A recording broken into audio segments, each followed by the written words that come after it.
it's Nate. Welcome back to my little corner of YouTube. I've never done a video like this before. I figured since this is a show where you need to know what's going on to know what's going on, I would do a recap. Even though Netflix does give us a recap, I'm doing my own. October 29th, which is when the entire season drops, I'm going to release my commentary on only episode 1. And I typically do that just to kind of kick off the season. So I drop episode 1, we talk about that, and then moving forward from that, I'm going to drop my commentary in batches of 3. So on October 30th, I'm going to drop my commentary on episodes 2 through 4. On October 31st, Halloween, I'm going to drop my commentary on episodes 5 through 7. And then November 1st, can't believe it's cannot November. That's crazy. And then November 1st, I'm going to drop my commentary on 8 through 10. I think I got that right. Yeah, 8 through 10. Okay. Now, I do think that this season is going to have a reunion because ever since season 5, when they started doing reunions, they do them one season reunion, one season no reunion. And since season 8 did not have a reunion, I'm going to place a bet that season 9 is going to have a reunion. Also, shout out to the person last season who told me that. I never realized that they did one on one off until somebody said it in the comments, and I was like, oh yeah, they do that. Of course, the biggest thing to come out of season 8 is the fact that Chelsea's husband cheated on her because the man ain't got no sense.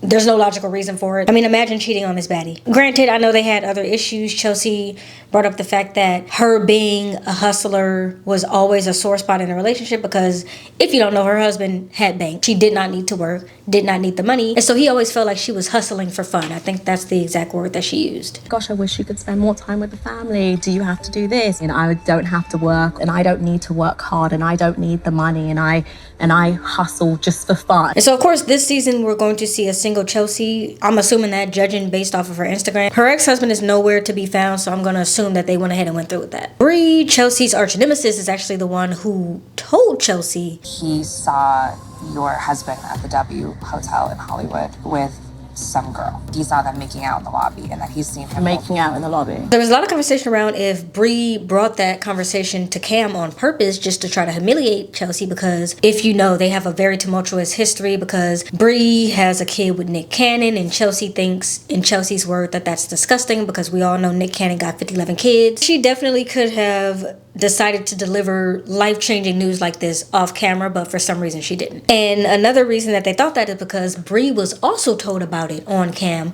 by this other realtor named Amanda. From what we know about Amanda, she is the luxury real estate community's gossip girl, basically. And so tea like this coming from Amanda is not a surprise. And Amanda bringing it up on cam is not out of character for her. And where I stand is I love Chelsea, but I also really like Bree. Her relationship, whatever, has nothing to do with what I think about her. I think she's great. And so I can't fully say that she did it on purpose, brought that to Chelsea on cam on purpose. However, what I can say is that after all was said and done, Bree tried to get Amanda a job at the O Group, knowing that that's the woman who is the reason for Chelsea's business being publicly readily available, knowing that Chelsea would have to see her every day in the office if she got hired. So that was a little petty.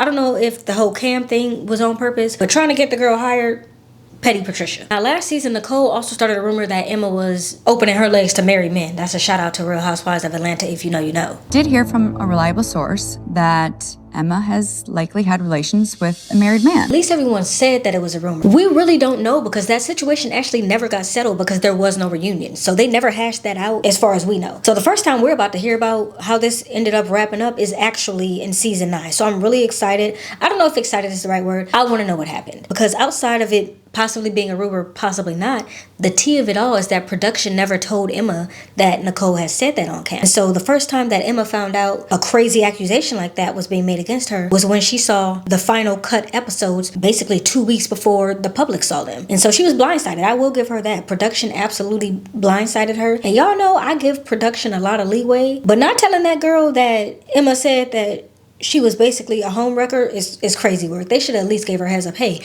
when you watch these episodes, just know something crazy is going to be said. But no, she found out basically with the public, and it was this whole thing on Instagram. You know, they were going back and forth. It was a whole thing. Well, actually, funnily enough, Emma never actually said anything, but Chelsea and Chrishell were, throwing days. And as we all know, the real estate industry in particular, the luxury real estate industry in Los Angeles is very tight-knit, And that is a reputation ruining statement that Nicole made. And so it better be true. And that's why I say, like, I want closure on that for Emma and for Nicole, whoever's going to end up being the truth teller in this situation. And if it is a rumor, the really messed up thing about that is the fact that Nicole knows what it's like to have a rumor started about her, because Chrishell has been saying for 20 seasons now that Nicole is on drugs. I'm sure you would, because you don't have a lot of points and you're on drugs.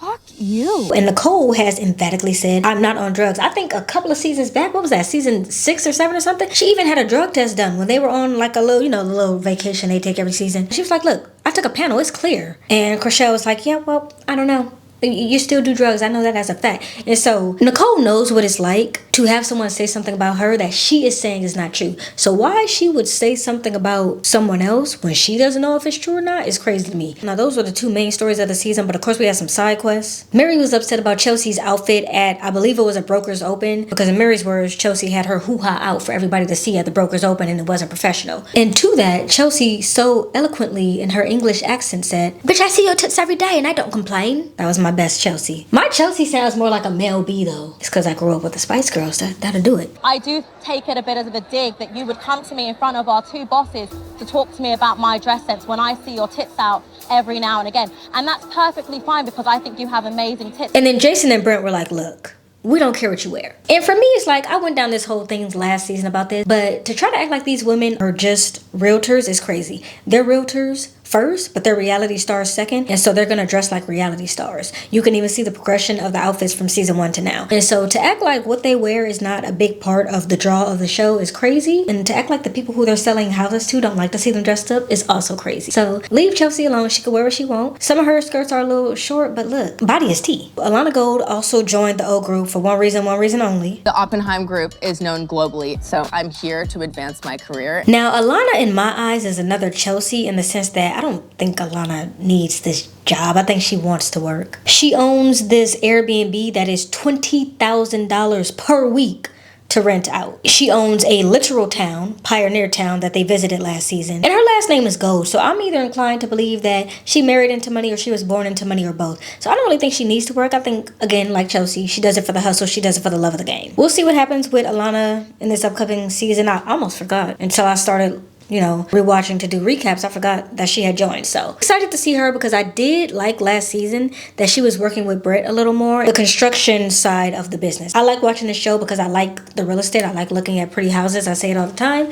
And so to get to know more of the construction side, the business side of it versus just the glam, it's really interesting to me. I don't know if anybody else cares, but I would love to see more of Brett and Alana this season. Another smaller mention, which I follow Chrishell on Instagram, not too closely, but I follow Chelsea and Bree more closely, but I also follow Nicole just to keep tabs. But I haven't seen Chrishell say anything about this, but I know last season Chrishell and G were looking into surrogacy, so maybe we're gonna have some news on that. If you remember, the only reason really that Jason and Chrishell ended up splitting is because Jason didn't know if he wanted kids, and I don't think he does. That man has lived a bachelor life since he had money, so it is what it is. Season 9 already looks like it's going to be full of drama, just the way we like it. And so I'll see y'all here in a few days, like 4 days from when this is going to go live, to discuss season 9. Let me know your thoughts and what you think is going to happen for the season. Until then, I'm going to get this edited, scheduled, and ready to go up ahead of time. I feel like a real YouTuber. I'm so ahead of schedule. And I'll see y'all next time. Bye!